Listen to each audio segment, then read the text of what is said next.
আমরা ইন্টারমিডিয়েটের দ্বিতীয় পত্রের একটা ক্লাস শুরু করছি। তো আমরা হাইপারবোলা করতেছিলাম। হাইপারবোলা আমরা সূত্রের প্রমাণগুলো শেষ করছি। আশা করতেছি তোমরা সবাই প্র্যাকটিস করছো বাসায়। তো আমরা এখন প্রবলেমগুলো সলভ করব। তো আমরা একটা প্রবলেম নিলাম যে বলছে একটি হাইপারবোলা সমীকরণ নির্ণয় করো যার উপকেন্দ্র 1 1, নিয়ামক রেখার সমীকরণ 2x + y = 1 এবং উৎকেন্দ্রিকতা √3। তাহলে আমাদের কাছে তিনটা ইনফরমেশন দেওয়া আছে। কি উপকেন্দ্র দেওয়া আছে, নিয়ামক রেখার সমীকরণ দেওয়া আছে এবং উৎকেন্দ্রিকতা দেওয়া আছে। তাহলে আমরা খেয়াল করি এই তিনটা যদি উপাত্ত আমাদের কাছে যদি দেওয়া থাকে তাহলে আমরা কিভাবে হাইপারবোলার সমীকরণটা নির্ণয় করতে পারি। তো হাইপারবোলার সংজ্ঞা তো আমরা জানি কি, SP/PM = E। আমরা কি জানি SP/PM = E। আমাদেরকে আসলে দেখতে হবে যে S থেকে P পর্যন্ত যে দূরত্ব এবং P থেকে M পর্যন্ত যে দূরত্ব সেটা আমরা নির্ণয় করব। তো সেটা নির্ণয় করলে আমরা হাইপারবোলার সমীকরণটা আমরা পেয়ে যাব। তো শুরু করি আমরা, যে মনে করি হাইপারবোলার উপর P(xy), আমরা P একটা বিন্দু নিলাম, xy একটা বিন্দু এবং উপকেন্দ্র S(1 1). তো তাহলে এই যে S থেকে P পর্যন্ত যে দূরত্ব, এটা আমরা ক্লাস 9 10 থেকে করে আসতেছি যে দূরত্ব সূত্রটা কি। তাহলে SP = x - 1 whole square plus y - 1 whole square. তাহলে আমরা যেটা বলছি যে হাইপারবোলার সমীকরণ থেকে বা সূত্র থেকে আমরা পাই SP। তাহলে SP এর দূরত্ব আমরা পেয়ে গেলাম। এখন আমাদেরকে দেখব কি যে P, হাইপারবোলার উপর হচ্ছে P একটা বিন্দু নিলাম, সেটা থেকে MZ হচ্ছে নিয়ামক রেখা, তাহলে তার উপর লম্ব দূরত্ব যেটা, তাহলে MZ পর্যন্ত বা নিয়ামক রেখা পর্যন্ত যে লম্ব দূরত্ব সেটা আমরা PM, এটা আমরা দেখবো তাহলে কীভাবে পাই। তাহলে PXY থেকে নিয়ামক রেখার লম্ব দূরত্ব হচ্ছে PM। তাহলে এটাকে আমরা কীভাবে মডুলাস যে AX1 + BY1 + C, এটা আমরা নিই বাই √(a² + b²), এটা হচ্ছে আমাদের সূত্র। তাহলে এখানে x1 মানে কি যে x আর y, এই জন্য আমরা এখানে x আর y লিখছি। এবং এই যে নিয়ামক রেখা, এই যে নিয়ামক রেখার x এর সহগ হচ্ছে a, তাহলে x এর সহগ যদি a হয় তাহলে a হচ্ছে 2 এবং y এর সহগ হচ্ছে b, তাহলে b হচ্ছে কত 1। তাহলে জাস্ট এই যে আমরা এখানে যে x1 এর যে সহগ সেটা দেখছি কত 2 এবং y1 এর সহগ যেটা সেটা হচ্ছে 1 আমরা লিখছি। তাহলে সূত্রটা একটু বলি আবার, যে ax1 + by1 + c by √(a² + b²). তাহলে এটা আমরা লিখলাম। তাহলে আমরা ক্যালকুলেশন করে এটা পেলাম। তাহলে আমরা কি করি এখন, আমরা যে হাইপারবোলার সংজ্ঞা অনুসারে আমরা কি জানি যে SP/PM = E। তাহলে আমরা আর্গুমেন্ট করলাম, জাস্ট SP এর যে মানটা আমরা পাইছি, যে SP এর মানটা বাম পাশে আমরা বসালাম ইন্টু E কত আমাদের উপকেন্দ্র দেওয়া আছে √3, তাহলে আমরা √3 বসালাম আর PM এর দূরত্বটা বসেছি।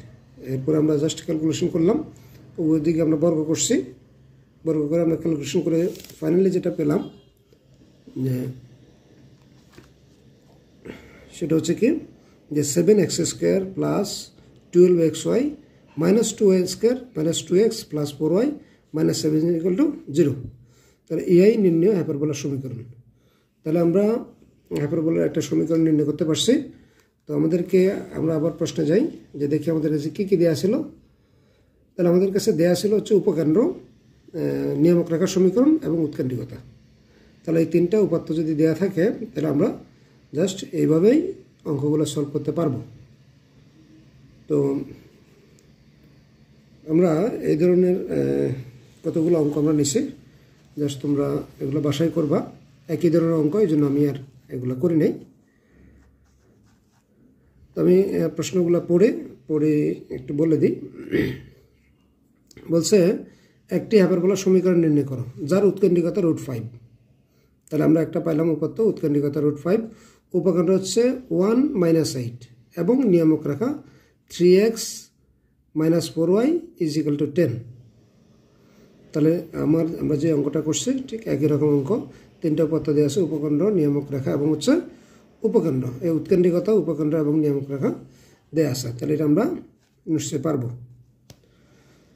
তাহলে দ্বিতীয়টাতে যেটা বলছে যে উপকেন্দ্রের স্থানাঙ্ক হচ্ছে 2 2, উৎকেন্দ্রিকতা 2 এবং নিয়ামক রেখার সমীকরণ x + y = 9 হলে হাইপারবোলার সমীকরণ নির্ণয় করো। তাহলে এইটাও তোমরা পারবা। 3 নম্বর আর একটা অঙ্ক আছে যে কি হাইপারবোলা একটি উপকেন্দ্র হচ্ছে 2 3 এবং অনুরূপ নিয়ামক রেখা x + 2y = 1 এবং উৎকেন্দ্রিকতা √3 হলে হাইপারবোলার সমীকরণ নির্ণয় করো। 4 নম্বর যেটা অঙ্ক আছে যে হাইপারবোলার নিয়ামক রেখা 2x + y = 1, উপকেন্দ্র 1 1 এবং উৎকেন্দ্রিকতা √3, তার সমীকরণ নির্ণয় করো। এখানে জাস্ট আমরা যে অঙ্কটা করছি সেই অঙ্কটাই জাস্ট কথাটা একটু ঘুরাই লিখছে জাস্ট, এই জন্য এখানে আবার দিয়ে দিলাম, যেভাবে ঘুরাই লিখলে আমরা যাতে কনফিউজ না হই। এর 5 নম্বর যেটা বলছে কি একটি অধিবৃত্তের সমীকরণ নির্ণয় করো।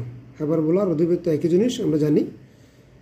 তো একটি অধিবৃত্তের সমীকরণ নির্ণয় করো যার দ্বিকাক্ষ উপকেন্দ্রের স্থানাঙ্ক উৎকেন্দ্রিকতা। তারা দ্বিকাক্ষ মানে কি নিয়ামক রেখা, উপকেন্দ্রের স্থানাঙ্ক এবং উৎকেন্দ্রিকতা যথাক্রমে 2x + 2y = 1 1, 2 এবং √2। তো আমরা এরকম 5টা অঙ্ক নিলাম। তো এইগুলো নিচ্ছি আসলে 3টা বই থেকেই। এটা রূপন্তী আছে, তারপরে এসইউ আহমেদ এবং হচ্ছে কেতাবউদ্দিন। এই কেতাবউদ্দিনে হাইপারবোলার সমীকরণ সংক্রান্ত বা এই তথ্য 3টা দেয়া আছে, এরকম সমীকরণগুলো, এরকম যে প্রবলেমগুলো আছে এই 5টাই। তো এইগুলো করলেই 3টা বই আসলে করা হয়ে যাবে। তো আমরা দেখি পরের অঙ্কটাতে কি আছে।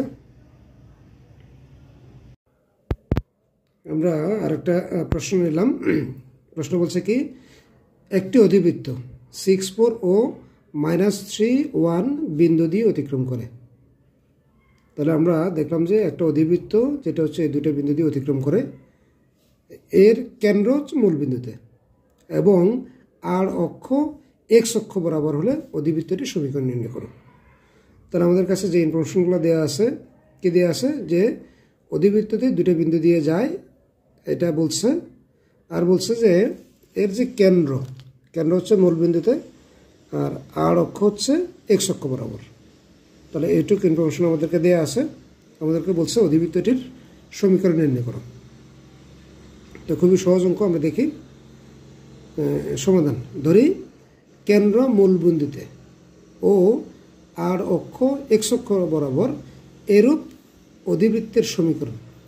এটা জানি আমাদেরকে অধিবৃত্তের আমাদের যে প্রমিত সমীকরণ আছে এটাই হচ্ছে কীরকম, যে কেন্দ্র হচ্ছে মূল বিন্দুতে এবং x অক্ষ হচ্ছে এবং আর অক্ষ হচ্ছে x অক্ষ বরাবর।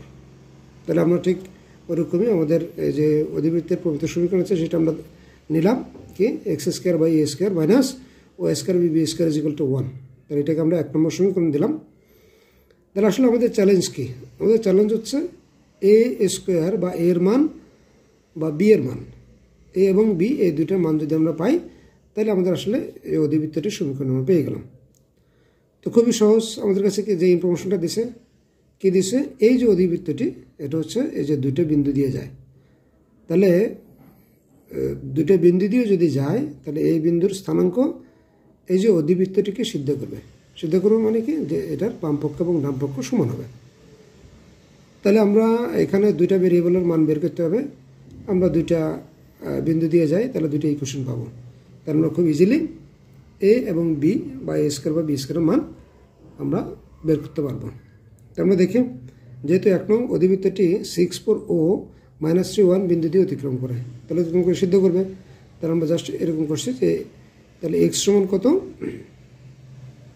6, y সমান 4। জাস্ট আমরা এখানে বসালাম, বসে আমরা ক্যালকুলেশন করলাম। ক্যালকুলেশন করে যেটা পাইছি যে a² কি পেলাম 36 b² / b² + 16। তাহলে দ্বিতীয় সমীকরণটা আমরা কি পেলাম দেখি, যে এর x এর মান হচ্ছে -3, তাহলে তার উপরে যদি বর্গ করি আমরা 9 হয়ে যায়, মাইনাস y এর মান হচ্ছে 1, তাহলে 1 এর পরে স্কোয়ার করলে বা বর্গ করলে 1 হয়। তাহলে এখান থেকে পেলাম আমরা এখানে এই যে a² যে মানটা পাইছি এটা আমরা আসলে এখানে বসাইছি জাস্ট। তাহলে দেখলাম কি সবগুলো বি হয়ে গেল। তাহলে আমরা ক্যালকুলেশন করছি, ক্যালকুলেশন করে B square is equal to কত পেলাম, আমরা B square is equal to পাইছি হলো 4। তাহলে আমরা B square is equal to 4 পাইছি। তাহলে এটাকে আমরা এই যে এখানে বসাই দিলাম, এ স্কোয়ারের যে মানটা পাইছি এখানে আমরা বসাইছি, বসাই যেটা পেলাম যে এ স্কোয়ার ইজ ইকুয়াল টু 36/5। তাহলে খুব ইজিলি আমরা এ স্কোয়ার এবং বি স্কোয়ারের মান পেয়ে গেছি। তাহলে আমাদের অধিবৃত্তটি যেটার সমীকরণ নির্ণয় করতে বলছে সেটা আমরা পেয়ে গেছি। তাহলে এখন কী করবো, আমরা 1 নং সমীকরণে এ স্কোয়ার এবং বি স্কোয়ারের মান বসাই দেবো। তাহলে সুতরাং নির্ণয় অধিবৃত্তের সমীকরণ যে 5x² / 36 - y² / 4 = 1।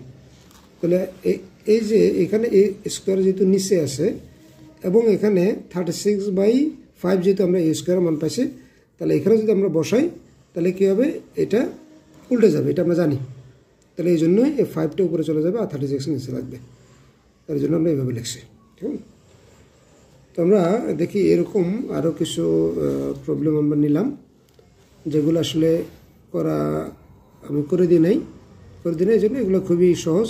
যে নিয়ম একটা অঙ্ক করে দিচ্ছি ওই নিয়মেই এই 4টা অঙ্ক হবে। তার আমরা দেখি প্রশ্নগুলো কি বলছে। 405,2.25 বিন্দুগামী একটি অধিবৃত্তের সমীকরণ নির্ণয় করো যার কেন্দ্র মূল বিন্দুতে, এই যে আমাদেরকে বলে দিছে কেন্দ্র হচ্ছে মূল বিন্দুতে এবং আর অক্ষ x অক্ষ বরাবর। তাহলে একই রকম আমরা যেরকম অঙ্কটা করছি এখানে আমরা অধিবৃত্তের প্রমিত সমীকরণটা আমরা নিব, নিয়ে জাস্ট এই যে দুইটা বিন্দুর এই যে মান বসাই দিব। তাহলে কী হবে, আমরা এ স্কোয়ার এবং বি স্কোয়ার মান পাবো। তারপর আমরা এ স্কোয়ার মান এবং বি স্কোয়ার মান যদি বসাই আমরা অধিবৃত্তের সমীকরণটা পেয়ে যাব। তাহলে দেখি দ্বিতীয়টাতে কী লিখছে যে একটি অধিবৃত্ত -2 1 ও -3 -2 বিন্দু দিয়ে অতিক্রম করে, এর কেন্দ্র মূল বিন্দুতে এবং আর অক্ষ x অক্ষ বরাবর অধিবৃত্তটির সমীকরণ নির্ণয় করো। তাহলে এটা আমরা পারবো। 3 নম্বর যেটা বলছে হাইপারবোলার অক্ষদ্বয় x অক্ষ x ও y অক্ষ ধরে। তাহলে এটা আমাদের কি বলেছে, হাইপারবোলার অক্ষদ্বয় মানে কি, তাহলে অক্ষ যে দুটো আছে সে দুটো কোথায় আছে, x অক্ষ এবং y অক্ষ বরাবর। তার মানে কি আমাদের আগের যে ইনফরমেশনটা আছে যে কেন্দ্র মূল বিন্দুতে ওই রকমই একই কথা আসলে মিন করে। তাহলে ধরে আমাদেরকে কি বলছে যে 2 1 ও 3 -2 বিন্দুগামী হাইপারবোলার সমীকরণ নির্ণয় করো। তাহলে আমাদের কথা একটু অন্যভাবে লিখছে কিন্তু বাট মিনিং ইজ সেম। তাহলে এটা আমরা পারবো।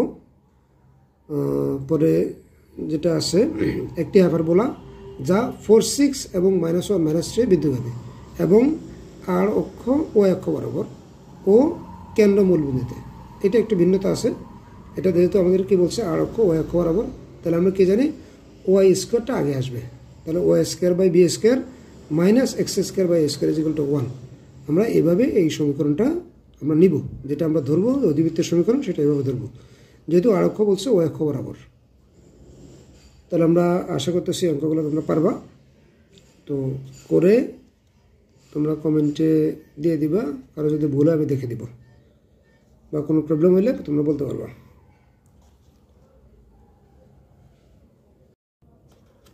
আমরা আরেকটা প্রশ্ন নিলাম যে কি বলছে যে একটি অধিবৃত্তের উপকেন্দ্র, এখানে ইনফরমেশন দেওয়া আছে উপকেন্দ্র দুটি হচ্ছে কত 6 1 ও 10 1 এবং উৎকেন্দ্রিকতা 3 হচ্ছে কনিকটির সমীকরণ নির্ণয় করো। তো আমরা দেখি যেহেতু এখানে আমরা কি দেখলাম যে এই যে উপকেন্দ্র দুইটার ওয়ের স্থানাঙ্ক একই, তাহলে উপকেন্দ্র দুইটার ওয়ের স্থানাঙ্ক যদি একই হয় তাহলে আমরা কি বুঝি যে আর অক্ষ হচ্ছে x অক্ষ বরাবর বা x অক্ষের সমান্তরাল। তার আমরা দেখি কি লিখছে, যেহেতু অধিবৃত্তটির উপকেন্দ্র দুটি 6 1 ও 10 1 যার ওয়াই স্থানাঙ্ক অভিন্ন, যেহেতু একই সুতরাং এর আর অক্ষ x অক্ষের সমান্তরাল। তো সুতরাং অধিবৃত্তটির সমীকরণ আমরা ধরলাম কীরকম যে x - α² / a² - y - β² / b² = 1। তাহলে এটা আমাদের অধিবৃত্তের প্রমিত সমীকরণ, যেখানে কেন্দ্র হচ্ছে কত আলফা বিটা। তাহলে এই যে অধিবৃত্তটির কেন্দ্র হচ্ছে কত আলফা বিটা বিন্দুতে। তাহলে আমাদের এখানে অনেকগুলো চ্যালেঞ্জ আছে, আলফা বিটার মান বের করা আছে, এ স্কোয়ার এবং বি স্কোয়ার, এই দুইটার মান যদি আমরা বের করতে পারি তাহলে আমরা অধিবৃত্তের সমীকরণটা পেয়ে যাব। তাহলে আমরা দেখি আর একটু আগাই যে এখানে উৎকেন্দ্রিকতা দেওয়া আছে ই ইজিক্যাল টু 3 আমাদের দেওয়া আছে। সুতরাং অধিবৃত্তের কেন্দ্রের স্থানাঙ্ক, তাহলে আমরা কেন্দ্র আসলে কোথায় থাকে? কেন্দ্র থাকে হচ্ছে এই যে দুইটা উপকেন্দ্র, এই দুইটা উপকেন্দ্রের মাঝখানে থাকে হচ্ছে কেন্দ্র। আমরা যদি সহজভাবে বলি তাহলে মাঝখানে মানে কি, এই যে দুইটা উপবৃত্তের মধ্যবিন্দু হচ্ছে আমাদের কেন্দ্র। তো মধ্যবিন্দু বের করার সূত্র আমরা জানি যে কি x1 plus x2 divide by 2। তো ঠিক আমরা এখানে তাই লিখছি যে অধিবৃত্তের কেন্দ্রের স্থানাঙ্ক আলফা বিটা, অধিবৃত্তের কেন্দ্রের স্থানাঙ্ক আলফা বিটা হলে তাহলে 6 প্লাস 10 বাই 2, তাহলে আমরা x এর স্থানাঙ্কটা পাবো তাহলে 1 প্লাস 1 বাই 2, তাহলে আমরা কী পাবো? y এর স্থানাঙ্ক পাবো। তাহলে আমরা কী পেলাম যে অধিবৃত্তটির কেন্দ্রের স্থানাঙ্ক হচ্ছে কত? 8 1। তাহলে কেন্দ্রের আমরা স্থানাঙ্ক পেয়ে গেছি। তাহলে আমরা একটা সূত্র জানি, কী সূত্র জানি? যে আমরা জানি উপকেন্দ্র দুটির দূরত্ব, যে উপকেন্দ্র দুটির মাঝখানে মধ্যবর্তী যে দূরত্ব সেটা সূত্র হচ্ছে 2AE।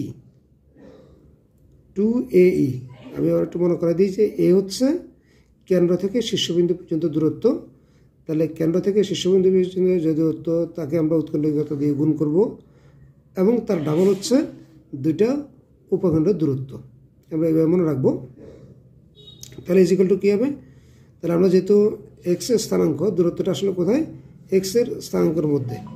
তাহলে এখানে মডুলাস দেয়, তো মডুলাস 6 মাইনাস 10 ইজিক্যাল টু আমরা কত পাইছি? 4। তাহলে আমরা এখানে মান বসেছি যে ই এর মান আমাদেরকে দেওয়া আছে কত? 3 আর 2 তো আমাদের আছে। তাহলে আমরা এ এর মান কত পেলাম? যে 2/3। তাহলে আমরা এ যেহেতু পাই তাহলে এ স্কোয়ারের মানটাও আমরা পেয়ে যাব। তাহলে আমরা কী কী দেখলাম? আমরা কী কী পেলাম? যে আমরা সমীকরণটা ধরছি, এখানে আলফা বিটার মান আমরা পেয়ে গেছি, এ এর মান পেয়ে গেছি, তাহলে স্কোয়ার মান আমরা পেয়ে যাব। তাহলে আমাদের এখন চ্যালেঞ্জ একটাই যে বি স্কোয়ার বা বি এর মান আমাদেরকে বের করতে হবে। তাহলে বি এর মান যদি আমরা বের করতে চাই তাহলে ই আছে এবং এ আছে, বি আছে, এরকম সূত্র আমাদের কি আছে? কি বলছি? এ, বি এবং ই, এই তিনটা বিষয় আছে। কোথায় আমরা দেখি? তাহলে কোথায় পাই আমরা? যে e square is equal to A square plus b square by a square. তাহলে এটা একটা সূত্র। এখানে যদি আমরা একটু ক্যালকুলেশন করি, এটা আমরা এভাবে পাই যে B square is equal to A square into E square minus 1। তাহলে আমরা সিম্পলি কী করলাম যে এর যে মানটা আছে এটা আমরা বসাইলাম, ই এর মানটা যেটা আছে এটা আমরা বসে আমরা কী পাইছি? যে B square is equal to 32/9। তাহলে আমাদেরকে আমরা যেটা ধরছি অধিবৃত্তের সমীকরণ, তার আলফা বিটার মান পেয়ে গেছে, বি স্কোয়ার এ স্কোয়ার মান পাইছে, আমরা বি স্কোয়ার মানও পেয়ে গেছে। তাহলে আমাদের যে সমীকরণ নির্ণয় করতে বলছে সমীকরণটা আমরা পেয়ে গেছি। সুতরাং নির্ণয় সমীকরণ কি? অধিবৃত্তের নির্ণয় সময় যা সেখানে মান বসাই দিচ্ছি। মান বসে আমরা ক্যালকুলেশন করে যেটা পাইছি যে এই যে 3 3 9 মানে কত? তাহলে এটা নিচে আছে, তাহলে এটা উপরে চলে যাবে, এই জন্য 9 into x minus 8 whole square by 4 minus 9 into y minus 1 whole square by 32 is equal to 1। তাহলে এটা হচ্ছে আমাদের অধিবৃত্তের সমীকরণ যেটা আমাদের কাছে চাইছে। তাহলে এখানে আমরা কী করছি আসলে? যে আমাদের কাছে দুইটা উপকেন্দ্রের স্থানাঙ্ক দেওয়া আছে এবং উৎকেন্দ্রিকতা দেওয়া আছে। তাহলে আমরা আবার খেয়াল করি যে দুইটা উপকেন্দ্রের স্থানাঙ্ক এবং উৎকেন্দ্রিকতা দেওয়া থাকলে আমরা এইভাবে আমরা অঙ্কটা করতে পারবো, বা আমাদের যদি এরকম কোনো অঙ্ক দেয় তাহলে আমরা এই সূত্রের মাধ্যমে বা এই প্রসেসে অঙ্কগুলো করে ফেলবো। আমরা আর একটা প্রশ্ন নিই। প্রশ্ন বলছে কি, যে কণিকের আড়ক্ষ x minus 2a plus 1 is equal to 0, উপকেন্দ্র হচ্ছে 1 1 এবং উৎকেন্দ্রিকতা √2, এবং নিয়ামকের উপর যে কোনো একটি বিন্দু 2 1, তার সমীকরণ ও উপকেন্দ্রিক লম্বের সমীকরণ নির্ণয় করো। তাহলে উপকেন্দ্রিক লম্বের সমীকরণ নতুন একটা বিষয় আমরা পেলাম। আর কি বলছে? যে কণিকের সমীকরণটা নির্ণয় করতে বলছে। তাহলে আমরা দেখি কিভাবে আমরা করি। সমাধান, আড়ক্ষ দেয়া আছে কত? X minus 2y plus 1 is equal to 0। এর উপর নিয়ামক রেখাটা লম্ব থাকে, আমরা জানি। আড়ক্ষের উপর নিয়ামক রেখাটা কি থাকে? লম্ব। তাহলে এই রেখার লম্ব রেখার সমীকরণ আমরা জানি, এই রেখার লম্ব রেখার সমীকরণ আমরা জানি, আমরা প্রথম পত্রে করছিলাম সরল রেখাতে। তাহলে দেখি নিয়ামক রেখার সমীকরণ কী হবে, যে 2x plus y plus c is equal two 0। তাহলে এটা হচ্ছে আমাদের নিয়ামক রেখা। খেয়াল করি, এখান থেকে আমরা খেয়াল করি যে কি ax plus by plus c is equal two 0 যদি হয়, বা k ইজ ইকাল টু যদি 0 হয়, তাহলে লম্ব রেখার সমীকরণ হবে কি, তাহলে bx minus ay plus c is equal two 0। এই হচ্ছে সূত্র, সূত্রটা বলে দিলাম, একটু মনে করাই দিলাম। তো বলছে এই যে আমরা এই রেখার লম্ব রেখার সমীকরণ আমরা এটি লিখছি, এবং কি বলছে এটা, এই যে নিয়ামক রেখাটা 2-1 বিন্দুগামী। তাহলে 2-1 বিন্দুগামী যদি হয়, তাহলে এই যে এই বিন্দু স্থানাঙ্ক নিয়ামক রেখাটিকে সিদ্ধ করবে। তাহলে এটা আমরা কেন করবো, যে আমাদের c এর মানটা দরকার এই জন্য। তাহলে বিন্দুগামী হলে আমরা বসালাম, তাহলে x এর মান হচ্ছে 2, তাহলে 2 × 2 ইজ ইকাল টু 4, y এর মান হচ্ছে 1, তাহলে 4 + 1 ইজ ইকাল টু 5। তাহলে আমরা c এর মান যেটা পেলাম, c ইজ ইকাল টু -5। তাহলে আমরা এখানে বসাই দিতে পারি এই সমীকরণে। তার নিয়ামক রেখার সমীকরণে কী পেয়েছি, যে 2x + y - 5 is equal two 0। তাহলে উৎকেন্দ্রিকতা আমাদের দেয়া আছে, এটা ওই যে একই আমাদের অধিবৃত্তের যে সমীকরণ আছে, তাহলে সমীকরণটা আমরা জানি যে কি, যে x - 1 whole square plus y - 1 whole square is equal to √2 whole square into কত 2x + y - 5 whole square by 2 square plus 1 square. এটা আমাদের সূত্র। তো সূত্র একই, এটা হচ্ছে যে SP/PM, PM এর দূরত্ব। তাহলে এখানে আমরা বর্গ করছি, আর কিছুই করি নাই। আমরা এখানে যেটা করছি ক্যালকুলেশনটা করার পরে, যে 3x² - 3y² plus 8xy - 30 - 10 + 40 is equal two 0। তো আমাদের আরেকটা বিষয় কি বলছে, যে উপকেন্দ্রিক লম্বের সমীকরণ। তাহলে উপকেন্দ্র দেওয়া আছে কত, 1-1 বিন্দুগামী, ও আর অক্ষ হচ্ছে x - 2y + 1 is equal two 0। এর উপর লম্ব রেখার সমীকরণ, ওই একই লম্ব রেখার সমীকরণ। তাহলে কী হবে, এই যে 2x + y + c is equal two 0। তো এটা কি হচ্ছে, যে 1-1 বিন্দুগামী, বা আমরা কি জানি, এই যে আমাদের যে লম্ব, উপকেন্দ্রিক লম্ব মানে কি, উপকেন্দ্র দিয়ে যায়, তাহলে অবশ্যই এই যে উপকেন্দ্র স্থানাঙ্ক এই রেখাটিকে সিদ্ধ করবে। তাহলে এই জন্য আমরা এই যে 1-1 বসালাম, তাহলে c এর মান কত পাইছি, -3। তাহলে আমরা কী পেলাম, যে উপকেন্দ্রিক লম্বের সমীকরণ হচ্ছে 2x + y - 3 is equal two 0। খুব ইজি। এটা আমাদের হচ্ছে প্রথম পত্রের একটা কনসেপ্ট ছিল। তো এটা আমরা প্রথম পত্র এবং দ্বিতীয় পত্র দুই কনসেপ্ট মিলে আমরা অঙ্কটা করতে পারছি। আমরা আরও দুইটা অঙ্ক করব আজকে। আমরা আরেকটা প্রশ্ন নিলাম। তাহলে এখানে একটা চিত্র আছে, চিত্রতে কি দেখা যাচ্ছে, যে দুইটা উপকেন্দ্র স্থানাঙ্ক কি হচ্ছে 50 আর হচ্ছে -50।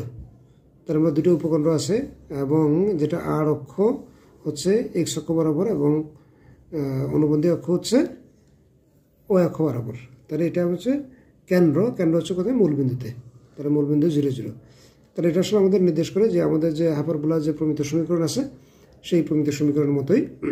তাহলে আমরা দেখি, বলছে চিত্রে উল্লেখিত অধিবৃত্তটির উৎকেন্দ্রিকতা √5 হলে এর সমীকরণ নির্ণয় করো। তাহলে আমাদেরকে কী কী দেওয়া আছে, দুইটা ইনফরমেশন দেওয়া আছে, উপকেন্দ্র দুইটা দেওয়া আছে এবং উৎকেন্দ্রিকতা দেওয়া আছে। তো অধিবৃত্তটির উপকেন্দ্র কত, ±50, বলছে x অক্ষের উপর অবস্থিত, এবং অক্ষ দুটি স্থানাঙ্কের অক্ষ। অক্ষ দুটি আমরা কী পাইছি, আর অক্ষ এবং অনুবন্ধী অক্ষ হচ্ছে আমাদের স্থানাঙ্কের অক্ষ দুটি। সুতরাং আর অক্ষটি x অক্ষ বরাবর, আর অক্ষটি x অক্ষ বরাবর। ধরি অধিবৃত্তটির সমীকরণ, যদি এটা আমাদের প্রমিত আকারের, তাহলে কী হবে, x² / a² - y² / b² is equal two 1। এটা আমাদের 1 নম্বর সমীকরণ দিচ্ছি আমরা। তো দেওয়া আছে কত, উৎকেন্দ্রিকতা e ইজ ইকুয়াল টু √5, এবং উপকেন্দ্রের স্থানাঙ্ক, উপকেন্দ্রের স্থানাঙ্ক আমরা কি জানি, ±AE0। আমাদের এই যে প্রমিত সমীকরণ অনুযায়ী উপকেন্দ্রের স্থানাঙ্ক কি, ±AE0। তাহলে আমার এই কত দেওয়া আছে, এই হচ্ছে কত, +-5, এই হচ্ছে +-5। তাহলে আমরা যেটা পাই, তাহলে আমরা কি লিখতে পারি, যে +-AE ইজ ইকুয়াল টু +-5। তাহলে এখান থেকে আমরা যেটা পাই যে a = 1/√5। আবার আমরা কি জানি a² = a² + b² / a²। তাহলে এখানে এই যে এর মানটা বসাই দিব, বসাই দিলে আমরা b² এর মান পেয়ে যাব। b² মান কত পাইছি যে 124/5। তাহলে আমরা এই যে a মানে a² মান পাইছি, আমরা b² মান পাইছি, তাহলে এটা আমরা 1 নং সমীকরণে বসাই দিব। তাহলে বসাই দিয়ে আমরা যেটা পাইছি কত যে 5x² / 1 - 5y² / 124 = 1। তাহলে এটা আমাদের নির্ণয় সমীকরণ। তাহলে আমরা যেটা দেখলাম যে উৎকেন্দ্রিকতা এবং হচ্ছে দুইটা উপকেন্দ্রের স্থানাঙ্ক যদি দেওয়া থাকে তাহলে আমরা এভাবে করে ফেলবো। আমরা আসলে খেয়াল করি একটু যে যদি আমাদেরকে বুঝতে হবে যে আসলে আমরা কোনটা অধিবৃত্তের সমীকরণ কোনটা নিব, কোনটার সাথে আমার এই যে তথ্যগুলো আছে সেটা কম্পেয়ার করা যাবে, ওই অনুযায়ী আমরা সবসময় এই যে অধিবৃত্তের সমীকরণটা ধরবো। তার মধ্যে দেখি লাস্ট অঙ্ক আজকের লাস্ট অঙ্কতে কি দিছে বলছে একটি অধিবৃত্তের উপকেন্দ্র দুটি স্থানাঙ্ক, একটি উপকেন্দ্র দুটি স্থানাঙ্ক কত 4, 2 আর হচ্ছে 8, 2 এবং উৎকেন্দ্রিকতা 2 হলে অধিবৃত্তটির সমীকরণ নির্ণয় করো। তাহলে আমরা দেখলাম এটা আমাদের মূল বিন্দুতে না, তাহলে মূল বিন্দুতে না তার মানে কোন বিন্দুতে? আলফা বিটা বিন্দুতে হচ্ছে কেন্দ্র। তাহলে আলফা বিটা বিন্দুতে যদি কেন্দ্র হয় ওরকম অধিবৃত্তের সমীকরণ কোনটা আছে আমরা দেখি। তো মনে করি অধিবৃত্তটির সমীকরণ x - α² / a² - y - β² / b² = 1। এই যে এখানে আমরা কি জানি আলফা বিটা হচ্ছে আমাদের কেন্দ্রের স্থানাঙ্ক বা কেন্দ্র। তো দেয়া আছে কি যার উপকেন্দ্রদ্বয় যেটা দেয়া আছে যে 4, 2 আচ্ছা 8, 2 দুইটা আমাদের দেয়া আছে। তাহলে আমরা জানি কি এই যে উপকেন্দ্র দুইটার মধ্যবিন্দু হচ্ছে কেন্দ্র। আমরা কি জানি যে উপকেন্দ্র দুইটার মধ্যবিন্দু হচ্ছে কেন্দ্র, আমরা জাস্ট একটু আগে এরকম একটা অঙ্ক করছি। সুতরাং এই যে অধিবৃত্তটি আছে অধিবৃত্তটির কেন্দ্রের স্থানাঙ্ক হবে কত যে 4 + 8/2। তাহলে 4 + 8/2 ওয়াই স্থানাঙ্ক হবে যে 2 + 2/2। এর আমরা এখানে যেটা পেলাম যে 6, 2। আমরা কি পেলাম 6, 2। কার কি পেয়েছি এটা 6, 2? এটা হলো এই যে অধিবৃত্তটা আমরা নির্ণয় করতেছি তার কেন্দ্রের স্থানাঙ্ক। আমরা জানি উপকেন্দ্রের স্থানাঙ্ক, আমরা জাস্ট যে অঙ্কটা মাত্রই করে আসলাম যে উপকেন্দ্রের স্থানাঙ্ক কত, এই যে এটা যদি আমার অধিবৃত্ত হয় তাহলে আমার উপকেন্দ্রের স্থানাঙ্ক হচ্ছে আলফা ± AE আর হচ্ছে বিটা। তাহলে আমরা এই সমীকরণ অনুযায়ী উপকেন্দ্রের স্থানাঙ্ক হচ্ছে এটা, এবং এই যে x² / a² - y² / b² = 1 এই সমীকরণ অনুযায়ী উপকেন্দ্রের স্থানাঙ্ক হচ্ছে ± AE। আমরা একটু খেয়াল করবো এগুলা, তাহলে আমরা অঙ্কগুলো আমাদের কাছে অনেক ইজি মনে হবে। তাহলে আমরা এই যে এখানে তাহলে x এর স্থানাঙ্ক কি আছে যে ± α ± AE আচ্ছা বিটা। তাহলে এখানে আমাদের কি দেয়া আছে, এটা কিন্তু উপকেন্দ্রের যে স্থানাঙ্ক যেটা সেটা আমরা উপকেন্দ্রের স্থানাঙ্ক কত আছে, এই যে দুইটা আছে 8, 2। এই যে আমরা 8, 2 নিলাম। তাহলে উপকেন্দ্রের স্থানাঙ্ক কি আছে 8, 2 আছে, এই যে আমরা এখানে নিলাম। তার মানে এটা সমান আমার এইটা। তাহলে এটা সমান যদি এটা হয় তাহলে এই যে আলফা ± AE = আমরা কি লিখতে পারি 8। জাস্ট আমরা এখানে তাই লিখছি যে জাস্ট আমরা লাস্ট যে অঙ্কটা করছি এইরকমভাবে আমরা অঙ্কটা করতেছি। তাহলে আলফা ± AE = 8। তাহলে আলফার মান কত পাইছি আমরা, এই যে কেন্দ্রের স্থানাঙ্কের x এর স্থানাঙ্ক কত 6, এই যে আলফার মান বসেছি আমরা 6। আর AE আমরা ই এর মান কত, এই যে এখানে বলে দিচ্ছে উৎকেন্দ্রিকতা 2। তাহলে আমরা ই এর মান বসালাম 2a। তাহলে জাস্ট আমরা ক্যালকুলেশন করে যেটা পাইছি যে a = ± 1। তাহলে যদি বর্গ করি তাহলে a² = 1, বা ওই একই সূত্র আমরা e² কি জানি a² + b² / a², বা ই কত 2। তাহলে 2 এর উপর বর্গ করলে 4 হয়। তাহলে 4 = আমরা এখানে a² মানটা বসাই দিচ্ছি, a² মান পাইছি আমরা 1। তাহলে 1 + b² / 1, সুতরাং b² = 3। তাহলে আমাদের নির্ণয় অধিবৃত্তের সমীকরণ কত যে x - 6। এই যে 6 মানে কোনটা কেন্দ্রের স্থানাঙ্কের কেন্দ্রের x এর স্থানাঙ্ক, এই যে কেন্দ্রের x এর স্থানাঙ্ক 6। তাহলে x - 6² / a², মান কত পাইছি 1। তাহলে 1 বসাচ্ছি মাইনাস y - বিটা। তাহলে বিটার মান কত, মানে কেন্দ্রের y এর স্থানাঙ্ক, এই যে কেন্দ্রের y এর স্থানাঙ্ক কত 2। তাহলে 2, তাহলে y minus 2 whole square by 3, 3 মানে কি বি স্কোয়ার, এই যে বি স্কোয়ার মান হচ্ছে 3 ইজ ইকুয়াল টু 1। তাহলে আমরা এই সমীকরণ, অধিবৃত্তের সমীকরণ নির্ণয় করো এই সংক্রান্ত আমরা কয়েকটা প্রবলেম সলভ করছি, বেশ কয়েকটা প্রবলেমই। তো আমি মনে করি যে অঙ্ক যদি বুঝো তোমরা তাহলে অঙ্ক ভালোভাবে করতে পারবা। অঙ্কের মূল বিষয় হচ্ছে বোঝা, যে যেভাবে বলছি এভাবে বুঝবা, আগে বুঝে তারপরে নিজে নিজে অঙ্কগুলো করবা। তাতে কী হবে, তোমার অঙ্কগুলো করলে প্র্যাকটিসও হয়ে যাবে। আর নিজের বুঝ বলে একটা বিষয় আছে, যে আমি আসলে বুঝছি কিনা, এটা নিজেকে প্রশ্ন করলেও তখন উত্তরটা পাবা। তো যখন নিজেকে প্রশ্ন করে উত্তরটা পাবা যে হ্যাঁ আমি বুঝছি, তখনই আসলে অঙ্কগুলো করবা। নতুবা 2বার দেখো, ভিডিওটা 2বার দেখলে আশা করি ক্লিয়ার হয়ে যাবে। আর তোমাদের যে কোনো সাজেশন কমেন্টে দিবা, তাহলে আমি বুঝবো যে আসলে আর কীভাবে বলা যায়, অথবা আর কীভাবে আর একটু কারেকশন করা যায়, সেগুলো আমরা করব। তো থ্যাংক ইউ সবাইকে।